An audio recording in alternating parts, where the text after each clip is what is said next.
बिस्मिल्लाहिर्रहमानिर्रहीम, अस्सलाम वालेकुम। मैं हूं वसीम बादामी। 2021 आज साल का ये पहला प्रोग्राम है। उस एतबार से मैं कह सकता हूँ सारे लोग मुबारक, लेकिन बदकिस्मती से खबरें ऐसी है कि इंसान को अफसरदा कर देने के लिए खबरें काफ़ी जो इस वीकेंड में हुई हैं, 1, 2 और 3 जनवरी को। मसलन ये कि ये मुल्क हासिल किया गया था इसलिए कि यहाँ पर अक़लियतें, चाहे वो या गैर मुस्लिम, वो अपनी अपनी इबादत गाहों में जा सके। कायदे की स्पीच का हम सब हवाला देते हैं, अपनी मंदिरों में जाएँ, अपनी मस्जिदों में जाएँ, सब अपनी अपनी इबादत करें। लेकिन हमने वो अफसोसनाक वाक़या देखा कि खैबर पख्तूनख्वा में हिंदुओं के एक मंदिर को जला दिया गया, हिंदुओं के इबादत गाह को जला दिया गया। फिर उसके बाद इस मुल्क में राइट टू मूवमेंट एक बुनियादी राइट है, लेकिन हमने देखा कि कहीं और नहीं बल्कि ठीक दारुल हुकूमत में इस्लामाबाद में किस तरीके से उस राइट को वायलेट किया गया, जब एक शख्स को पुलिस ने इस एतबार से गोलियां बरसाई जैसे कि वो कि पाकिस्तान का सबसे बड़ा दहशतगर्द था। उसके वालिद आज भी इंसाफ के मुतलाशी हैं। और फिर कल बलूचिस्तान में शिया हज़ारा बरादरी के कत्लेआम की एक और तारीख रकम हुई, जब 11 अफराद को, 11 कारकुनों को बलूचिस्तान में मच में, जहाँ वो एक कोल माइन में काम करते थे, वहाँ घुस कर जहाँ पर वो सो रहे थे, वहाँ बाकायदा शनाख्त करके, आइडेंटिफाई करके, मुझे कहते हुए भी बहुत शर्म आती है, लेकिन उनके हाथ और पैर बांध के और फिर उनका गला काट दिया गया। और ज़ाहिर है सब जानते हैं कि इसकी बुनियाद ये वही तसलसल है फ़िरका वाराना वाक़यात का, जिसकी बलूचिस्तान में पूरी एक तारीख़ है। और ऐसा करते वक्त बाकायदा दहशतगर्द थे, दाइश ने इसकी ज़िम्मेदारी कबूल की है। उन्होंने बाकायदा अपना बैनर लगाया, बाकायदा हाथ पैर बांधे, शनाख्त किया, यानी कि उन्होंने अपने एक्शन से बताया कि हमें किसी का डर नहीं है, कोई जल्दी नहीं है कि आके मार के भागो, कोई मसला नहीं है। बैनर लगाओ, शनाख्त करो, हाथ बांधो, पैर बांधो, फिर गोलियां मारो, गले भी काटो, ये सारा काम हो। और अभी जब मैं आपसे बात कर रहा हूँ तब वहाँ पर सख्त सर्दी में हज़ारों लोग हैं जो कि धरना दिए बैठे हैं, कोयटा के, एक बार फिर धरना दिए बैठे हैं। और अभी अब से कुछ लम्हात पहले वहाँ पे वफाकी वज़ीर दाखिला जनाब शेख रशीद अहमद साहब भी पहुँचे हैं धरने में ही, जो कि इस वक्त बात भी कर रहे हैं, उसकी भी आपको अपडेट देंगे। तो ये 3 बड़े अंदोहनाक वाक़यात, सियासत तो अपनी जगह चलती रहेगी और उस पर हम सारा साल बात करते रहते हैं और आज भी करेंगे, लेकिन ये 3 बहुत ही अंदोहनाक वाक़यात हुए हैं। और ज़ाहिर है कि जो कोयटा का वाक़या है, इसमें 11 जानें गई हैं और इस पर सबके दिल बहुत ज़्यादा अफसरदा हैं। हम आपको इस हवाले से मज़ीद अपडेट्स भी देंगे। अब सियासत की तरफ आएँ तो सियासत में भी बहुत कुछ हो रहा है, बहुत कुछ अजीब व गरीब हो रहा है। एक तरफ गवर्नमेंट के सरबराह यानी कि वज़ीर-ए-आज़म पाकिस्तान ने साल 2020 में सबसे ज़्यादा जो जुमला दोहराया वो ये दोहराया था कि मैं एनआरओ नहीं दूंगा, मैं बात नहीं करूंगा इनसे, क्योंकि मैं इनसे बात करता हूँ ये अपनी चोरी छुपाने के लिए मुझसे एनआरओ मांगते हैं, जो कि मैं नहीं दूंगा।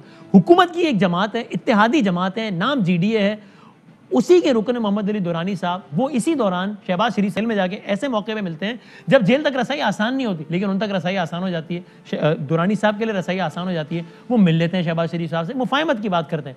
फिर मौलाना फजलुर रहमान साहब से मिल लेते हैं वो, और उनसे भी बात कर लेते हैं और बताते हैं कि मैं तो यहाँ बस आया था, इरादा नहीं था सबको बताने का, लेकिन पता लग गया है सबको, एयरवाई न्यूज़ ने ढूंढ निकाला है। यानी वो मुलाकात खुफिया होनी थी, लेकिन वो एयरवाई न्यूज़ मंजर आम पे ले आया। फिर उसके बाद वो आज फिर मिलते हैं, चौधरी निसार साहब से मिलते हैं आज, वही मोहम्मद अली दुरानी साहब, जिसकी वो अब तक इसके इनकारी हैं, लेकिन हमारे ज़राए कंफर्म करते हैं कि ये मुलाकात बहरहाल हुई है। दुरानी साहब होपफुली उन्होंने से वादा किया है और हम उनके मुंतज़िर हैं। आई होप कि हमें प्रोग्राम में वो ज्वाइन करेंगे। तो सियासत में ये सब कुछ भी हो रहा है। चलें पहले ज़रा सियासत पे और इन तमाम तर वाक़यात पे जिन पर मैंने आपसे बात की, उस पर बातचीत के बाकायदा आगाज़ से पहले सबकी ठीक हमारे साथ कोयटा से भी हमारे नुमाइंदे मौजूद हैं, तो मैं चलें सबसे पहले मैं उनसे बात कर लेता हूं और उसके बाद फिर हम ज़रा आज के बाकायदा सियासी मौज़ूआत पर आते हैं। मुस्तफ़ा खान तरीन हमारे बलूचिस्तान के ब्यूरो चीफ। अस्सलाम वालेकुम मुस्तफ़ा।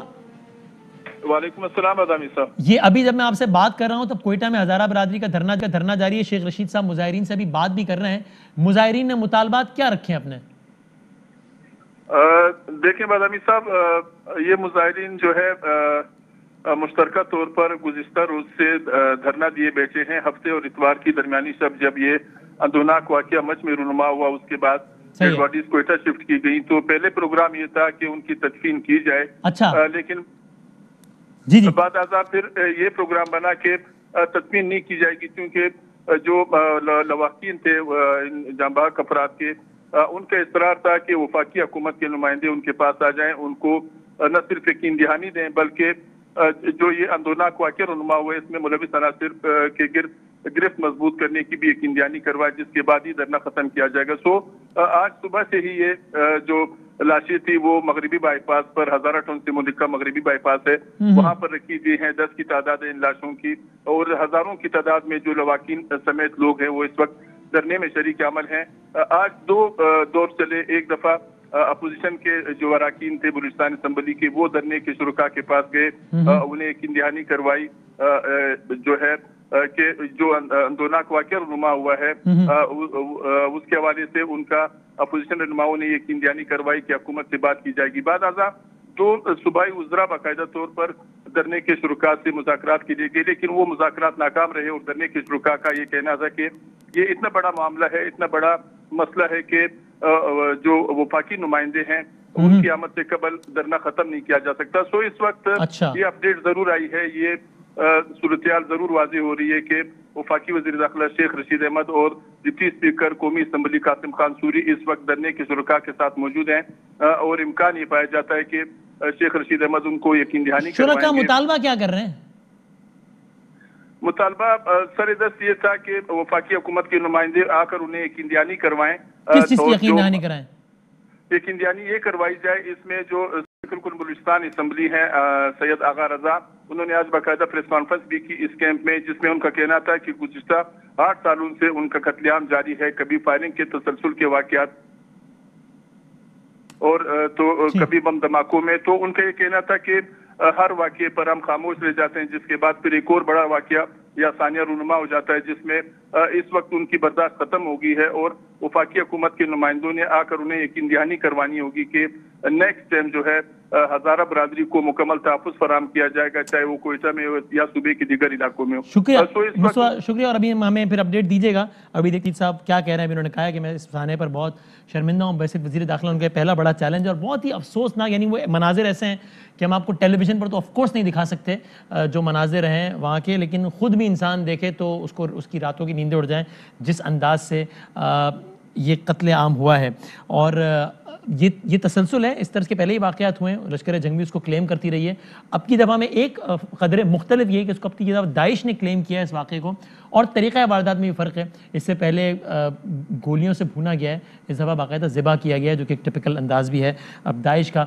और मैंने देखा BBC की रिपोर्ट के मुताबिक, और उन खातून को मैंने सुना भी कि जो कि लिटरली कहती हैं कि अब हमारे घर में कोई मर्द नहीं बचा है, कोई मर्द घर में बचा ही नहीं है, इसलिए अब हम ख़वातीन जनाजे में शरीक होंगी और अपने घर वालों जिनको मार दिया, जिनको शहीद कर दिया है, उनको हम कांधा देंगी। ये है मामलात। इज़्ज़त माब मेहमान हमारे साथ मौजूद हैं। आई होप मोहम्मद अली दुरानी साहब आपके मुंतज़िर हैं। महर बुखारी साहब साथ तशरीफ़ फरमाएँ, रऊफ़ क्लासरा साहब तशरीफ़ फरमाएँ, बहुत शुक्रिया। मैं क्विकली पहले चाहूँगा इस पर भी कमेंट कर दीजिए। भी एक ऑन गोइंग डेवलपमेंट है, वफाकी वज़ीर दाखिला वहाँ पहुँचे हैं। मैं इस पर क्या कहेगा, चूँकि ये चैलेंज तो बहुत सीरियस है ना, अल्लाह ना करे मेरे मुंह में खाक, अगर ये वाली बात हद से बढ़ गई, जिसका कोयटा में अभी हमने एक देखा है, मच में एक मुजाहरा देखा है, तो फिर तो ये PDM इस्तीफे साने सब पीछे चले जाएंगे। ये बात सबसे आगे आ जाएगी अगर अल्लाह ना करे ये एक सिलसिला चल पड़ा तो। और हमने देखा है कि इसकी पहले एक बहुत बड़ी लहर चली है, एक रात में 100 बंदा भी मरा है, पूरा वहाँ कब्रस्तान आबाद है शिया हज़ारा बरादरी का। इस पर एक बलूचिस्तान की गवर्नमेंट माजूल हो चुकी है। ये ट्रेंड अगर दोबारा अल्लाह ना करे चल पड़ा तो ये तो इतना बड़ा मसला बन जाएगा कि बाकी सारे मसाइल जो आजकल हेडलाइन में पीछे चले जाएंगे। Thank you Wasim. I think सारे मसाइल को वैसे भी पीछे चले जाना चाहिए, क्योंकि जब ये वापस हम एक दफ़ा फिर रिकरेंस देख रहे हैं बलूचिस्तान के अंदर। और ये आपने बात दुरुस्त की, ये पहला वाक़या नहीं है, मगर सितम ज़रीफ़ी ये है कि 31 घंटों से ये लोग मगरबी बाईपास के ऊपर बैठे हुए हैं और एक ऑफिशियल इनके पास नहीं पहुंचा। और अब अल्लाह अल्लाह करके शेख रशीद साहब पहुंचे हैं। मैं पूरी शाम तक लंगू साहब और जाम कमाल साहब और इनकी पूरी एडमिनिस्ट्रेशन से राब्ते करने की कोशिश कर रही थी। जो इनके ऑफिशियल तर्जुमान हैं वो हमारे चैनल पे भी आए, उन्होंने स्टेटिस्टिक्स दे के ये बावर कराने की कोशिश की कि कितनी बेहतरी है अब compare to the past. But the fact remains के आज भी इनके नक्श और इनके चेहरे इनके लिए सबसे बड़ी लाइबिलिटी बने हुए हैं। ना सिर्फ इनका एक सिर्फ मजहब या इनका sect, which is the sad part. अगर आप इस गहराई में जाएं स्टोरी की, तो इनका अपना हज़ारा टाउन जो है वो पूरा कॉर्डन्ड ऑफ है, and not from now, for over a decade. सिर्फ 2 चौकियाँ FC की जिधर से अंदर ये जा सकते हैं। सब्जियाँ फल कुछ खरीदने के लिए भी इनको अपना पूरा शजरा अपना सामने रखना पड़ता है अपने आप को क्लियर कराने के लिए। सो ये तो एक बड़ी लंबी दास्तान है। आपने बिल्कुल सही कहा कि एक हुकूमत भी निकल चुके हैं, और ये बेबसी इसलिए है क्योंकि एक बार भी हम ये नहीं देखते समझते कि कहीं ना कहीं सर जोड़ के ये इनके तहफ़्फ़ुज़ को यकीनी बनाया जाए। वैसे ही कोल माइंस के इर्द गिर्द सिक्योरिटी बहुत होती है और इन इलाकों में वैसे भी लेवीज मौजूद हैं। तो सबसे बड़ा सवाल तो ये है कि इतनी सिक्योरिटी के बावजूद मुसल्ला अफराद इधर पहुंच कैसे गए? इनको उठा लिया, इनको बेहेड कर दिया, इनको ज़िबा कर दिया। मैं अब ये सवाल तो सबसे बड़ा ये है कि शायद सबसे बड़ा हमारा अलमिया ये है कि जिन्होंने तहफ़्फ़ुज़ फराम करना है वही कातलों का नाम लेने से जो है हिचकिचाते रहे हैं। माजी के अंदर भी बहुत सी ऐसी बैंड ऑर्गेनाइजेशंस थीं जिनको इक्विप किया गया, जिनमें इन्वेस्ट किया गया कि जो अलहदगी पसंद कुव्वतें हैं और जो रियासत मुखालिफ कुव्वतें हैं उनके खिलाफ लड़ा जाए, मगर इनमें से बेशतर ऐसे हैं जो आपको साबिक वज़ीर आला भी ऑन रिकॉर्ड आके बता चुके हैं कि वो खुद डेथ स्क्वाड्स बन गए अपनी मकामी आबादी के ऊपर ही। सो अगर आप देखें इनमें से लोकल्स और मकामी लोगों से बात करें तो ये इसको एज अ प्रॉक्सी वॉर भी समझते हैं सऊदी अरेबिया और ईरान के दरमियान। मगर आई थिंक कि बेहतर और ज़्यादा जिम्मेदारी ये भी होगी कि हम इसके अंदर भारतीय हैंड और रॉ का जो आंसर है उसको भी हाईलाइट करें। जो अजित दोवल डॉक्ट्रिन है वो अभी की कोई नई बात नहीं है, मगर वो सदियों से उसकी डॉक्ट्रिन की बुनियाद ये है कि अंदर से इतना अदम इस्तेहकाम फैला दो, इतना अनस्टेबल कर दो पाकिस्तान को कि बाहर से बाहर जो है it's like a walk in the park. So ये Ajit Doval doctrine is nothing new. रॉ के ऊपर हमने एक डॉसियर भी हैंड ओवर कर दिया यूएन को। Again that dossier is nothing new age well. फर्क ये है सिर्फ कि इस बार हमारे पास हार्ड कोर एविडेंस मौजूद है उसके अंदर, उसको हम कितना एक्शनेबल बनाते हैं in the UN, that is the big question. Correct और सही बात है। और क्लास आप इस पर कमेंट करें, फिर हम जरा सियासत पर आते हैं। फिरदौस सामान साहबा भी ज्वाइन करेंगी ब्रेक के बाद हमें कि मतलब मुझे याद है जब ये तसलसल से कत्लेआम हो रहा था और लश्कर जंग भी इसकी जिम्मेदारी कबूल करती थी, तब कोई भी नाम लेने से भी कतराता था, जो मेयर ने कहा। टू बी फेयर उस वक्त इमरान खान साहब, मुझे याद, उन्होंने प्रेसर में बाकायदा वो पहले लीडर थे, उन्होंने नाम लेकर कहा था कि मैं नाम लेकर कहता हूँ कि लश्कर जंगी ने वाक़या किया और मैं मजम्मत करता हूँ जब कोई नाम नहीं ले रहा था। उम्मीद रखिए हम कि अब ये सिलसिला कभी लश्कर जंगी के नाम से, कभी दाइश के नाम से ख़त्म होगा। बिकॉज इस तरीके से एक कम्युनिटी को आप इस तरीके के तसलसल के साथ जब निशाना बनाते हैं तो फिर अल्लाह ना करे कभी वो रिवॉल्ट कर जाए तो उसके बड़े फिर खतरनाक असरात हो सकते हैं। अभी तो अच्छा है कि वो पुरअमन लोग हैं, धरना दे के बेचारे बैठ जाते हैं खामोशी से, पाकिस्तान जिंदाबाद का नारा लगाते हैं, तो एक बड़ी ज़बरदस्त बात है, वतन से मोहब्बत पे फ़ख्र करते हैं, जो कि अच्छी बात है। लेकिन इनके गुस्से को ठंडा तो करना होगा ना। जब इनकी माएँ बैठ कर ये कहेंगी कि मेरे घर में तो कोई मर्द बचा ही नहीं, अब मैं खुद जाके लाशा उठाऊंगी, अब तो इसको आप उम्मीद रखें कि ख़त्म होगी ये चीज़। ये जैसे आपने इसको बड़ा तफसील से बताया और बहर ने भी बड़ा इस पर कम्प्रिहेंसिवली बात की है। ये मसला कि आज का नहीं है, ये बड़े अरसे से चलता आ रहा है। हर दफ़ा यही सिमिलर मेरा ख्याल हम शोज़ भी करते हैं, कमेंट्स भी करते हैं, चीज़ें भी करते हैं। और अल्टीमेटली हमारी जो मेरा ख्याल है, अब आपकी ठीक है पॉलिटिकल हमारे इस्टेब्लिशमेंट को लेना चाहिए, इनको ब्लेम लेना चाहिए क्योंकि ये रूल कर रहे हैं। लेकिन जो पाकिस्तानी इस्टेब्लिशमेंट है ज़रा उससे भी कुछ सवालात होने चाहिए कि नहीं होने चाहिए। आप कुछ अरबों रुपीज़ का वहाँ बलूचिस्तान को आप उनको देख लें, यहाँ पे DGFC जो है ज़रा उनसे पूछा जाए, थाउजेंड्स ऑफ आपके पास पीपल है, 50,000 से ज़्यादा इनके पास मैन पावर है, पूरा सूबा आप कंट्रोल करते हैं, हमारी सीक्रेट एजेंसीज हैं, दुनिया की सबसे अच्छी सीक्रेट एजेंसीज हैं। आप इस मामले को हैंडल कर रहे हैं पिछले कई बरसों से। आपको पता है बकौल आपके अफगानिस्तान रा वगैरह जो हैं जिनके वहाँ पर इंटरफेयर करते हैं और उनका डॉक्टर हैं, जैसे मेहर भी कह रही थी, क्या इतना काफ़ी है कि हम ये कह दें अफगानिस्तान ने कर दिया, ये देखे इंडिया ने कर दिया, ये देखे सऊदी अरेबिया ईरान ने कर दिया, उनकी प्रॉक्सी वार कर रहे हैं, तो फिर हम क्या कर रहे हैं भाई? फिर आप लोग जितना कुछ आपको पैसे मिल रहे हैं, फैसिलिटीज़ मिल रहे हैं, बजट्स मिल रहे हैं, गाड़ियाँ मिल रही हैं, हेलीकॉप्टर्स मिल रहे हैं, बेपनाह किस्म के लोग यहाँ पे अपना पेट काट के वो हमारे सिपाहियों को पैसे दे रहे हैं, सब कुछ कर रहे हैं, तो कुछ आपसे सवाल भी होने चाहिए या इतना काफ़ी है? मेरा ख्याल है कि एक उन्हें हमें आप कह सकते हैं गोली दे दिया, ट्रक की बत्ती दे दिया, ये देखें जी इंटरनेशनल कंस्पिरेसीज हैं, ये देखें जी बलूचिस्तान में आर्मी प्लेयर्स हैं, यहाँ पे अफगानिस्तान भी है, इंडिया भी है, ईरान भी है, उसके बाद चाइना भी है, अमेरिकन भी हैं, बहुत बड़ी गेम खेली जा रही है, UAE वगैरह सारे मुल्क जो हैं वो हमें नाकाम करना चाहते हैं। जब आपको पूरा पता है कि कौन कौन आपको नाकाम करना चाहते हैं, फिर 2-4 काम करें। आप बैठ के अपनी फॉरेन पॉलिसी रिव्यू कर लें, सिक्योरिटी पॉलिसी रिव्यू कर लें, फिर आप बैठ के अपने तल्लुकात जिन मुल्कों से आपको लगता है ठीक नहीं है वो ठीक कर लें। अगर ये नहीं हो सकता तो फिर साहब आपके पास इंटेलिजेंस नेटवर्क से उनको बेहतर कर लें, फिर अपनी फोर्सेस को बेहतर कर लें, अपने ऑपरेशंस बेहतर कर लें। कितनी बड़ी बड़ी स्टोरीज वहाँ से आती रही हैं, हर दफ़ा वहाँ पे बेचारे ये मारे जाते हैं। अगेन हज़ारा के शिया हैं, 2-4 दिन वो बैठते हैं, उनकी ख़वातीन बच्चे सारे, उसके बाद बिजनेस एज यूजुअल। बाकी शेख साहब पे मैं लास्ट कमेंट कर दूं सर कि शेख साहब जिनसे इस्लामाबाद आप उसको देख लें 24 किलोमीटर का शहर है, जिस वज़ीर आज़म से जिस हुकूमत से वो 24 किलोमीटर का शहर नहीं संभाला जा रहा है। इस्लामाबाद डाके कत्ल, यहाँ पे डेक्विटीज रॉबरीज, आप तो यहाँ पे F61 में डाके पड़ना शुरू हो गए, कोसार में पड़ रहे हैं, बच्चा मार दिया उन्होंने, 22 गोलियां मार दी। आप कहते हैं बलोचिस्तान संभाल के देंगे और आपको ठीक करके दे देंगे और आप इनसे उम्मीदें रख के बैठे। आपने कहा कोई उम्मीद रखनी चाहिए तो भाई साहब आप रख लें, जिनसे 24 किलोमीटर का इस्लामाबाद नहीं संभाला जा रहा, वो कहते हैं कि इतना बड़ा सूबा, सबसे बड़ा पाकिस्तान का बलूचिस्तान है, वो उसको संभाल लेंगे। सर इनसे नहीं संभलता है। और बड़ी हैरत हुई मुझे कि जब वो पहुंचे इस्लामाबाद में उस बच्चे के घर पे जिसको बेदर्दी से मार दिया गया, और जब उसको साफियों ने याद दिलाया वज़ीर दाखिला साहब को कि सर वो साहिवाल में भी ऐसा हुआ था, तो बहुत ही तकरीबन नीम गुस्से की हालत में बोले कि वो छोड़े जी, पिंडी की बात करें। मतलब ऐसा लगा कि जैसे वो छोड़ो यार, क्या फजूल बात कर रहे हो। शेख साहब के अपने बच्चे थोड़े हैं, मतलब मुझे बड़ी हैरत हुई। ये बड़ा सख्त सा कमेंट हो जाएगा कि शेख साहब के अपने बच्चे थोड़े हैं, आपके मेरे बच्चे हैं, महर के। हमें पता है 3-4 दिन से हम सो नहीं सके, हमारे अपने बच्चे इस एज में थे जो वो आके 9 बच्चे को मारा है। 4 दिन हम नहीं सो सके, अपने बच्चा बाहर निकलते हमें डर लगना शुरू हो गया। शेख साहब के तो कोई बच्चे नहीं माशाल्लाह। अल्लाह सबके, और इमरान खान साहब के बच्चे तो दुनिया के सबसे ज्यादा सिक्योर मुल्क में रहते नहीं कि 22 साल इमरान खान साहब के बच्चे तो बताने में रहते काटी इमरान खान साहब ने इधर पहुंचने के लिए, और बार बार वो याद दिलाते हैं उनकी 22 साल की जो स्ट्रगल है। इस माँ ने भी 22 साल की कष्ट काटी थी इस बच्चे को इस उम्र तक पहुंचाते हुए। 22 साल उधर आपकी कष्ट, 22 साल इस माँ का गम, 22 साल इसने कष्ट काटी, और 22 गोलियां आपने उसके अंदर डाल के उसको भून के रख दिया, और कोई पुरसाने हाल नहीं है। मैं एक ब्रेक लेता हूँ ऐसी दुआ के साथ। कोई हेड रोल नहीं हुआ है, कोई हेड रोल नहीं हुआ, किसी की रिस्पांसिबिलिटी नहीं है। एक बंदा अपने ओहदे से किसी को आगे पीछे नहीं किया खान साहब ने। और उस वक्त हमें कोरिया की मिसालें देते थे, वो देखें वहां पे वो समंदर में कश्ती का हादसा हुआ तो बच्चे बेचारे वहां पे मारे गए, तो वजीर आजम ने जिम्मेदारी ले ली थी। उस वक्त हमें ये बताते थे, डच प्राइम मिनिस्टर सुनाते थे कि साइकिल पे आता था वो फलां इस्तीफा दे देता। अब ना वजीर आजम साहब हैं तो ना वो डच है, ना वो कश्ती का हादसा है, तो ना उन्हें ये हादसे लगते हैं इस मुल्क में। मैं इस दुआ के साथ कि चाहे वो खैतूनख्वाह में हिंदुओं का मंदिर जलाने वाला मुजरिम हो, लेकिन उनको भी उतना ही राइट है अपनी इबादत गाह में अपनी प्रैक्टिसेस करने का। बिल्कुल उनको उतना ही 100% राइट है जितना मुझे आपको राइट है। फिर इस्लामाबाद में रियासती इदारों की तरफ से, एक पुलिस की तरफ से ये वाक़या हो, या फिर कोयटा में शिया हज़ारा बरादरी का वाक़या हो, आई होप के हेड्स रोल हों और ये सारे मामला पहुँचें अपने मंतिकी अंजाम तक। और ब्रेक लेते हुए वही बात महर ने कही कि बिल्कुल ये बात ठीक है कि आलमी साजिशों का मरकज़ है, बिल्कुल ये बात ठीक है कि प्रॉक्सी वॉर्स होती है, बिल्कुल ये बात ठीक है कि भारत ज़ाहिर है क्यों हमारा मतलब खैर खा होगा, तो बिल्कुल साजिशें करता है जिस पर उसकी मजम्मत नहीं होनी चाहिए, उस पर लानत भी भेज देनी चाहिए, कोई ऐसा मसला नहीं, 100 दफ़ा भेजनी चाहिए।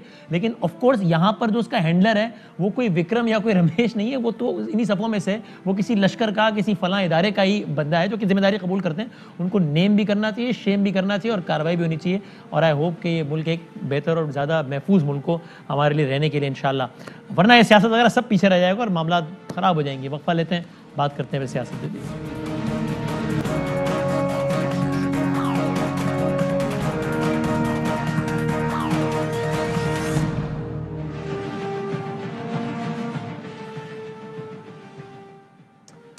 खुश आमदेद कहते हैं जी आपको एक बार फिर रऊफ क्लास्टर साहब, मेहर बुखारी साहब और फिरदौस अवान साहब, ऑफ कोर्स पंजाब गवर्नमेंट की चीफ स्पोक्स पर्सन हमारे साथ मौजूद है। तीनों का मैं बहुत शुक्रगुजार हूँ। पहले ज़रा आज के साथ में ज़रा वैसे ही आप एक दफ़ा बस देख लीजिए पिछले साल के इख्तिताम पर, यानी कि पिछले साल के आगाज़ पर, साल 2021 का भी आगाज़ है ना, साल 2020 के आगाज़ पर इमरान खान साहब ने क्या कहा था और क्या उम्मीद दिलाई थी, ज़रा एक अक्स देखिएगा। जो ये साल था 2019 का, अपनी इकोनॉमी को स्टेबल किया। जो 2020 का साल है, इंशाल्लाह ये हमारी तरक्की करने का साल है, ये नौकरियां देने का साल है। इंशाल्लाह पाकिस्तान 2020 ये है पाकिस्तान में वो साल जब एक मुल्क अपने ऊपर की तरफ अब जाएगा। साल 2020 के बारे में खान साहब का कहना था, और अब साल 2021 के बारे में वज़ीर-ए-आज़म पाकिस्तान ने ये कहा है। चैलेंजेस आगे भी हैं, इस साल और भी चैलेंजेस हैं। ये जो 2021 है, ये इंशाल्लाह वो साल होगा जब के हम ग्रो करेंगे। देखते हैं, अल्लाह करे कैसा हो। फिरदौस साहब अस्सलाम वालेकुम। वालेकुम अस्सलाम। खैरियत से आप ठीक ठाक हैं? शुक्र है अल्लाह का, आपको नया साल मुबारक हो। जी आपको भी बहुत बहुत मुबारक हो। मेरा ये तो इस पर तजिया कीजिएगा कि आप ज़ाहिर है PDM तहरीक और मरियम साहिबा की हर तकरीर के बाद आपकी एक प्रेस कॉन्फ्रेंस होती है और सारा कुछ। दुरानी साहब मुलाकातें कर रहे हैं, शहबाज शरीफ साहब से मिले, फिर मौलाना साहब से भी मिल लिए, आज निसार साहब से भी मिल लिए हैं। किसकी ईमा पे कर रहे हैं मुलाकातें? गवर्नमेंट की ईमा पे तो नहीं कर रहे ना? देखिए वसीम, जो सबसे पहले तो आपने खान साहब की जो तकरीर चलाई है और जो 2020 को और फिर अब 21 को एक होप का साल करार दिया, जी जी, तो आपको ध्यान में रखना चाहिए कि खान साहब की कमिटमेंट और डेडिकेशन और डिवोशन पाकिस्तान को आगे लेके चलने की जो है उस पर कोई शक नहीं है। लेकिन कोरोना का ना उनको पता था और ना दुनिया में किसी को पता था कि पिछले साल 2020 में फरवरी में हमें पूरा साल जो है सिंस फरवरी ऑनवर्ड कोरोना जैसी वबा का हमें मुकाबला करना पड़ेगा और हमारी प्रायोरिटीज जो है वो फिर रीडिफाइन हो जाएंगी और चैलेंजेस और बढ़ जाएंगे। तो जाहिर है पूरी दुनिया एक ग्लोबल रिसेशन में है और पाकिस्तान को उसके असरात आना एक यकीनी अमर है। दूसरी बात जो आपने कही है, देखिए ये पीर पगाड़ा साहब की जो मुस्लिम लीग है जी और जो शहबाज शरीफ साहब की मुस्लिम लीग है जी, जो मरियम नवाज की मुस्लिम लीग है, एक चौधरी निसार की मुस्लिम लीग है, तो ये मैच जो है मुस्लिम लीग विद इन मुस्लिम लीग खेला जा रहा है। अच्छा। और मुस्लिम लीग की ऑल पाकिस्तान मुस्लिम लीग का जो एक पूरा ये स्ट्रक्चर और सर जोड़ के मिल बैठ के ये नवाज शरीफ माइनस जो स्ट्रेटजी है, ये जो नवाज शरीफ ने पाकिस्तान के साथ किया और जो मुस्लिम लीग के साथ किया, अब ये सारे उस बयानिए से जान छुड़ाना चाहते हैं। और दुरानी साहब मौलाना फजलुर रहमान साहब के पास नवाज शरीफ को माइनस कराने गए नून लीग से? शहबाज शरीफ को नहीं, नवाज शरीफ को माइनस करा। जी, दुरानी साहब मौलाना फजलुर रहमान साहब के पास नवाज शरीफ को माइनस कराने गए। देखिए नवाज शरीफ अब वो बोझ है जो कोई भी मुस्लिम लीग अपने कंधों पे लेने के लिए तैयार नहीं है। लेकिन अगर दुरानी साहब का मिशन ये है तो इसके लिए फजलुर रहमान साहब से क्यों मिलेंगे वो, या चौधरी निसार साहब से क्यों मिलेंगे वो? फजलुर रहमान साहब चूंकि इस वक्त नवाज शरीफ के कंधे पे चढ़े हुए हैं ना, तो नवाज शरीफ का कंधे से उनको उतार के तो मुस्लिम लीग के ट्रैक पर डालना जो है वो मुस्लिम लीग का इस वक्त मिशन होगा। अच्छा, लेकिन दुरानी साहब तो ऐसा कुछ नहीं कह रहे हैं, वो तो इसके बिल्कुल बरक्स कह रहे हैं। वो तो कह रहे हैं मैं चाहता हूँ माहौल ठंडा हो, मुफाहमत हो, ये हो। वो तो नहीं कह रहे कि मैं नवाज शरीफ को माइनस कराने निकल पड़ा हूँ। तो माहौल ठंडा करने के लिए सबसे पहले नवाज शरीफ की तोपों को खामोश करना होगा ना, जो वो दारों पे रोज गोलाबारी करते हैं, कौमी सलामती के ऊपर जो उनका जिस तरह का मुतनाज़ा बयानिया है, तो वो उन तोपों को खामोश कराएंगे तो फिर जाके कहीं आगे सूरत हाल को वाज़ा कर सकेंगे। दुरानी साहब नवाज शरीफ साहब की जबानबंदी कराने की गर्ज से जा रहे हैं ताकि वो इदारों के हवाले से बयानबाजी बंद करें। देखें, कोई भी मुहिब वतन पाकिस्तानी ये नहीं चाहता कि एक 3 दफा का वजीर आजम जो है वो बैरून मुल्क बैठ के वो जुबान बोले जो मोदी बोल रहा है। और इस अमल में दुरानी साहब को हुकूमत पाकिस्तान की हिमायत हासिल है? देखिए, मैं ये कह रही हूँ कि ये मुस्लिम लीग का जिसने पाकिस्तान बनाया था, उस पाकिस्तान को अदम इस्तेहकाम का शिकार करने वाला घर का बेदी होगा, उसको लंका डालने से रोकना तो सबका फर्ज है ना। हुकूमत पाकिस्तान मोहम्मद अली दुरानी और पीर पगाड़ा ग्रुप की इस काविश को सराहती है? देखिए, हम हर उस काविश को सराहते हैं जो पाकिस्तान को आगे लेके चलने और जमहूरियत को इस्तेहकाम देने और अवाम के रिलीफ के साथ जुड़ी हो। दुरानी साहब की ये काविश पाकिस्तान की जमहूरियत को इस्तेहकाम देगी? के साथ ना जुड़ी हो। जहाँ जात होगी और काज नहीं होगी, काज की नफी होगी और जात जो है वो मुकद्दम होगी, हम किसी ऐसे बयानिए को सपोर्ट नहीं करते। दुरानी साहब की ये काविश पाकिस्तान में जमहूरियत के इस्तेहकाम का बाइस बनेगी? देखिए, जहाँ नेशनल काज होगी, जहाँ पब्लिक काज होगी, वो कौन सी हुकूमत और कौन सी पाकिस्तान के मुहिब वतन अवाम में से हो सकता है कि जो ये नहीं तो मेरा वही हुकूमत पाकिस्तान मोहम्मद अली दुरानी साहब की इस काविश को कदर की निगाह से देखती है? देखिए, हम ये देखते हैं कि नेशनल काज के लिए अगर वो डायलॉग की बात करते हैं, जी जी, शहबाज शरीफ करते हैं या दुरानी साहब करते हैं या वो तमाम जो उनके साथ जमातें जो एक इस वक्त अफरा तफरी से निकल के स्टेबिलिटी की तरफ जाना चाहती हैं, तो डायलॉग से तो हुकूमत ने कभी इनकार नहीं किया। लेकिन देखना यह है कि डायलॉग का मकसद क्या है, एजेंडा क्या है। अगर वो एजेंडा जो है नेशनल काज और पब्लिक काज है और जाती एजेंडा, जाती मफाद, जाती केसी से निजात नहीं है, तो किसी को इस बयानिए से कैसे हिचकिचाहट हो सकती है।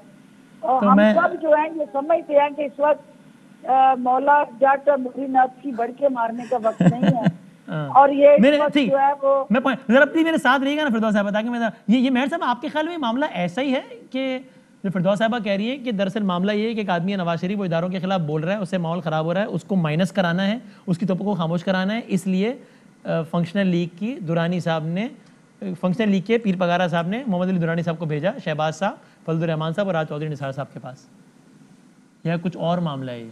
देखिए, कल तक जब दुरानी साहब मिल के आए थे तो हुकूमत वक्त बहुत खुश भी थी, मगर उनकी क्रेडेंशियल्स को बहुत सराह भी रही थी। आज इसको ट्विस्ट आया स्टोरी में चौधरी निसार साहब की एंट्री की वजह से, जिसको अब ये मुस्लिम लीग्स के इतिहाद के तनाजुर से देखा जा रहा है। मगर मुझे मज़े की बात ये लगी कि ऑटोमेटिकली जो बात मरीम नवाज शरीफ साहिबा को बुरी लगती है वो फिरदौस आपा को बहुत अच्छी लगती है, एंड वाइस वर्सा। पिछले हफ्ते ही मरीम बीबी ने अंडरमाइन किया है अपने चचा को कि उनसे मुलाकात ये हुई क्यों है, इनको भेजते क्यों हैं। दुरानी साहब उसी दिन हमारे प्रोग्राम में भी मौजूद थे। उनको किसने भेजा, किसके इशारे पे भेजा, एक स्टेज के ऊपर खड़े होकर मरियम बीबी ने उनको बिल्कुल she cut him to size। बल्कि उन्होंने मिसाल दी कि हम घर वालों को मिलना इतना मुश्किल हो जाता है शहबाज शरीफ साहब से, मौसूफ को इतनी आराम से मुलाकात कैसे हो गई भाई? जी, तो उनका इशारा तो बिकॉज मुशर्रफ की कैबिनेट में सर्व भी कर चुके हैं, इनके रवाबित जो रहे, बहरहाल not taking away from that, बड़े एक मंजे हुए सियासतदान है इनके। मैं इसलिए भी नहीं इस बात से एग्री करती बिकॉज उन्हीं दिनों के अंदर मरियम बीबी तो हाफिज हुसैन अहमद और मौलाना शेरानी को भी कहनी थी कि इनके नाम भी कोई नहीं जानता, तो इनके कद काट के आपके नाम में दुरानी साहब किसके कहने पर मिल रहे हैं और क्यों मिल रहे हैं इन लोगों से? देखें, मुझे इसलिए भी हंसी आ रही थी क्योंकि आप जिस तरह खबर निकवाल रहे थे फिरदौस आपा से, तो वो खबर मुझसे ना निकवालें, आप बेहतर समझते हैं wheels with in wheels with in wheels इस गेम के अंदर। तो वो किसके इशारों के ऊपर चल रहे हैं? आपने एक ही सवाल कोई बस 15 दफा टर्न करके उनसे पूछा है, विच इज ब्यूटीफुल। मगर बहरहाल आप जानते हैं किसके इशारों पे मिल रहे हैं और क्यों मिल रहे हैं। और मुझे लगता है कि ऐसी सूरत हाल के अंदर जिधर कहीं किसी तरीके से भी डायलॉग की तरफ जाया जाए उसको बहरहाल सराहना चाहिए। नाजरा साहब आप फरमाइएगा इस पे। मैं सर जी इसका डिफरेंट बैकग्राउंड है जिसकी आप खबर की तलाश में आना, चले मैं आपके साथ शेयर करता हूँ ना। महर साहबा दे रही हैं आपको, हमारी फिरदौस आपा वो भी नहीं दे रही। अच्छा सर आपको याद होगा 2 महीने पहले यहाँ नेशनल डिफेंस यूनिवर्सिटी है, आपको पता है इस्लामाबाद में। जी जी है। तो वहाँ पे कुछ इस्लामाबाद के जर्नलिस्ट थे, तो उनको कोर्सेज कराए गए, जाते होते हैं आपको पता है सारे सिविल मिलिट्री ब्यूरोक्रेट्स वगैरह, जर्नलिस्टों का भी था। तो अगेन जो वर्कशॉप का आखिरी दिन था तो उसको आके जो एड्रेस किया वो DGISI हैं जो हमारे जनरल फैज साहब, इन्होंने जाके उनको एड्रेस किया जर्नलिस्टों को। वहाँ पे हमारे दोस्त हैं खावर घुमन साहब, आप भी जानते हैं। तो वहाँ पे ये खावर घुमन साहब ने एक सवाल के, वहीं से सारी खबर निकल रही है सर, सारे इसके ताने माने उधर ही निकलते हैं। खावर घुमन साहब ने उनसे DGISI साहब से पूछा कि सर पाकिस्तान में एक हमारा होता है सराइकी का लफ्ज़, यहाँ पे गढ़दाल मच जाना, मतलब इतना यहाँ क्यास मच गया है, टर्माइल मच गई है कि हर कोई किसी ना किसी पे अटैक्स हो रहे हैं, सियासतदान एक दूसरे पे कर रहे हैं, मिलिट्री पे हो रहे हैं अटैक्स कर रहे हैं, नवाज शरीफ साहब कर रहे हैं, बला बला। तो ये कैसे होगा सारा, ये उनका खावर घुमन साहब का सवाल था। तो उसके जवाब में उन्होंने DGISI साहब ने एक ही बात की सर, जो मेरे उस जराए ने कंफर्म किया बाद में, क्योंकि वैसे तो मीटिंग ऑफ द रिकॉर्ड थी उनकी। उन्होंने कहा जनाब कि इसका एक ही हाल है, जनरल फैज साहब ने कहा कि नेशनल यहाँ पे ग्रैंड आपका डायलॉग होना चाहिए। ये उनके ये अल्फाज हैं, आप किसी अपने सोर्सेज से भी मौजूद थे। अच्छा, उन्होंने कहा नेशनल यहाँ डायलॉग होना चाहिए। उसके बाद क्या हुआ मैं आपको 2-4 चीजें बता दूं, जरा कनेक्ट करते हैं। उसके बाद मरियम नवाज साहबा वहाँ पे थी, गिलगित में थी, उन्होंने वहाँ से कहा इंटरव्यू में जो रिफत जवेद को उन्होंने दिया, उस पर उन्होंने कहा कि जनाब के इसका नेशनल डायलॉग होना चाहिए, लेकिन मैंने इमरान खान होना चाहिए, उन्होंने थोड़ा सा पख लगाई। इसके बाद आपको याद होगा शहबाज शरीफ साहब जो है पेरोल पे बह रहे अपनी वालदा साहबा की डेथ पे, उन्होंने निकलते ही पहला यही कहा नेशनल डायलॉग होना चाहिए। तीसरा आपको याद होगा काशिफ अब्बासी साहब के शो में ख्वाजा आसिफ साहब ने फरमाया इंटरव्यू में, उन्होंने कहा बिल्कुल नेशनल डायलॉग होना चाहिए और मीडिया को बैठ के मेडिएशन करवानी चाहिए, ये चौथा था।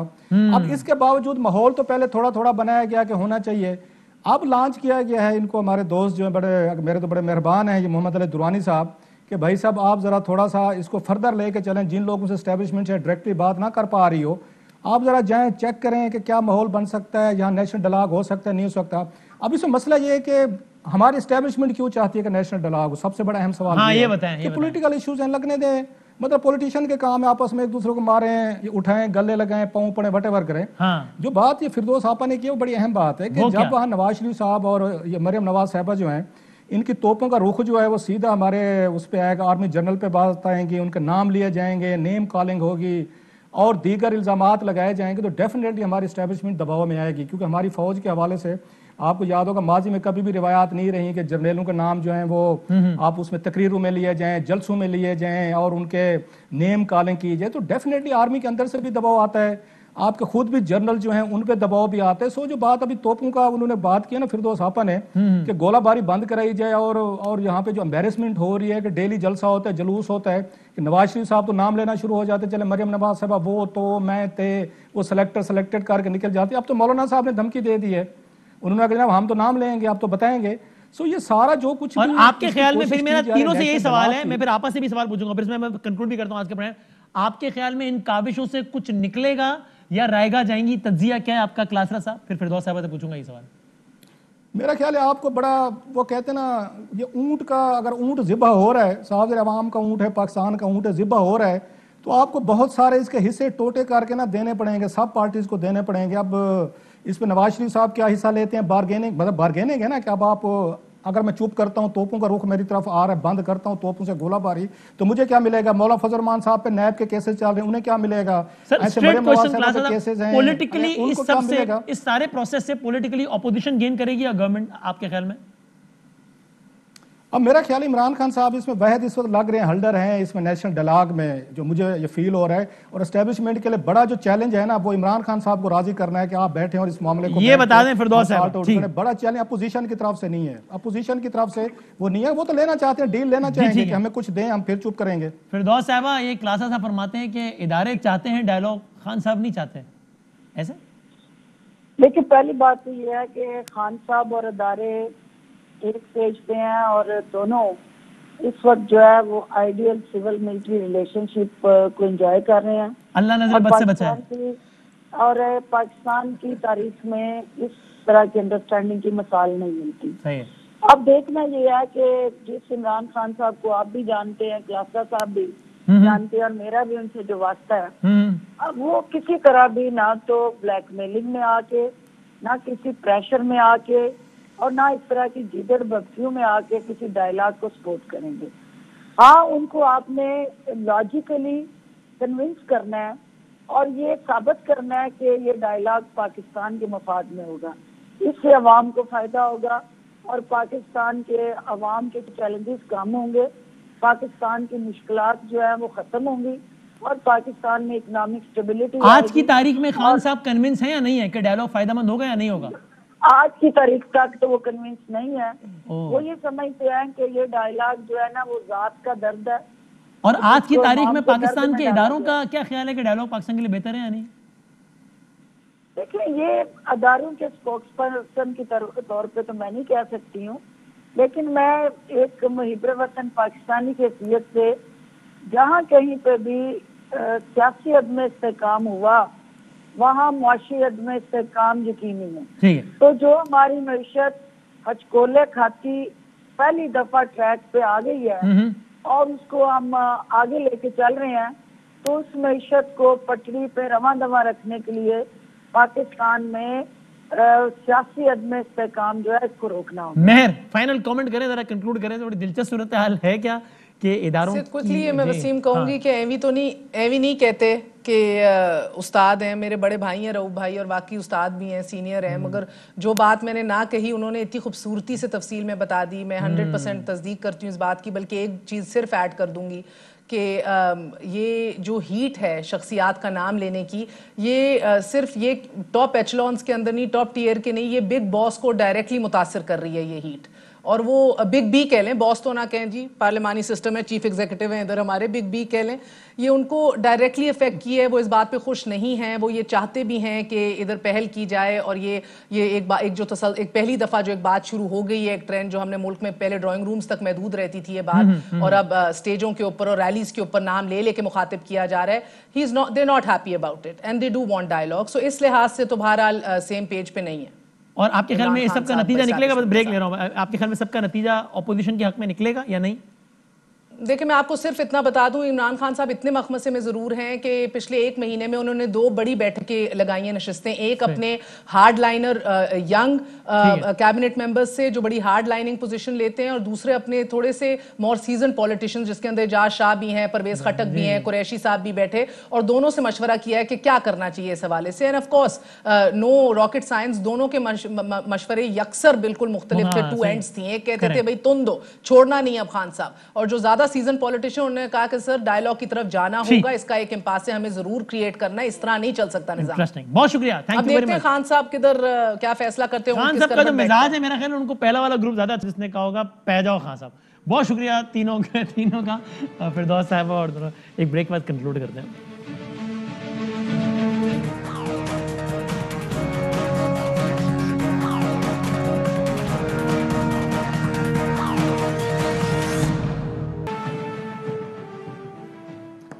तो जाते जाते हम आपको फिर मुस्तफ़ा खान तरीन बलूचिस्तान से हमारे ब्यूरो चीफ हैं उनकी तरफ लिए चलते हैं। शिया हज़ारा बरादरी का इस वक्त धरना जारी है। शेख रशीद अहमद साहब वहाँ पर आए हैं, उन्होंने खिताब किया, चले गए हैं वहाँ से। तो ये मुज़ाकरात कामयाब हुए हैं या अभी धरना जारी है? मुस्तफ़ा खान तरीन वहाँ पे लाशों के हमरा। जी वसीम, ये कहा जा सकता है कि मुज़ाकरात नाकाम हो चुके और वफाकी वज़ीर दाखिला शेख रशीद अहमद बशमूल डिप्टी स्पीकर कासिम खान सूरी के आए थे। उन्होंने लवाकिन और मुजाहिरीन से बाकायदा मुज़ाकरात किए, उन्हें यकीन दहानी करवाई कि वो फौरी तौर पर जुडिशल कमेटी फॉर्म करने का ऐलान करते हैं। साथ ही साथ उन्होंने लवाकिन के लिए मुआवजे की बात की, जबकि उन्हें यकीन दहानी भी करवाई कि जल्द अज जल्द वज़ीर आज़म से एक वक्त की मुलाकात करवाई जाएगी ताकि वो अपने खदशात से वज़ीर आज़म को आगाह कर सके। अलबत्ता वफाकी वज़ीर शेख रशीद अहमद की मौजूदगी में ही जो धरना शुरुका थे उन्होंने ये एलानिया तौर पर कहा कि वो वज़ीर आज़म की आमद तक धरना ख़त्म नहीं कर सकते, जिसके बाद शेख रशीद अहमद बशमूल डिप्टी स्पीकर कासिम खान सूरी के धरने के मुकाम से चले गए। और इस वक्त वफाकी वज़ीर शेख रशीद अहमद इम्कान है कि आज रात कोयटा में रहेंगे, लेकिन उनके जाने के बाद भी धरने के जो मुंतज़मीन हैं उन्होंने एलानिया तौर पर ये बात की कि धरना जारी रहेगा और मैयतें उस वक्त तक यहाँ पड़ी रहेंगी मगरिबी बाईपास पर जब तक वज़ीर आज़म उनसे मुलाकात के लिए नहीं आते। और इस सिलसिले में धरना जो मुंतज़मीन है उनका कहना है कि वज़ीर आज़म की आमद का मुतालबा इसलिए किया जा रहा है ताकि उनकी जानिब से जब यकीन दहानी करवाई जाएगी सिक्योरिटी के लिए तो फिर ही उन्हें यकीन आ सकेगा कि नेक्स्ट टाइम या मुस्तकबिल करीब या मुस्तकबिल बईद में उनके साथ ऐसे वाक़यात रुनुमा नहीं होंगे। Thank you. मुस्तफ़ा खान तरीन बता रहे हैं कि धरना अभी जारी है। शेख साहब कहते हैं कि आप अभी तदफीन कर दीजिए, हम 3-4 दिन बाद आपके वफ्द को इस्लामाबाद भेज देते हैं। वज़ीर आज़म पाकिस्तान से मिल रहे हैं और शुरका ये कह रहे हैं कि वज़ीर आज़म साहब यहाँ तशरीफ़ लाएँ, हमें खुद यकीन दहानी कराएँ, फिर हमें कुछ दिलासा होगा। और अभी एक बड़ी तादाद में मुजाहिरीन ख़वातीन और बच्चों के हमरा कोयटा में 1 डिग्री सेंटीग्रेड इस वक्त टेम्परेचर है, वहाँ पर उन्होंने धरना जारी रखने का ऐलान किया है। अल्लाह ताला सबको अपनी हिफ्ज़ व अमान में रखे और इन दरिंदों से हमें निजात दिलाए। कल मिलते हैं इंशाअल्लाह। अल्लाह हाफ़िज़ नासिर।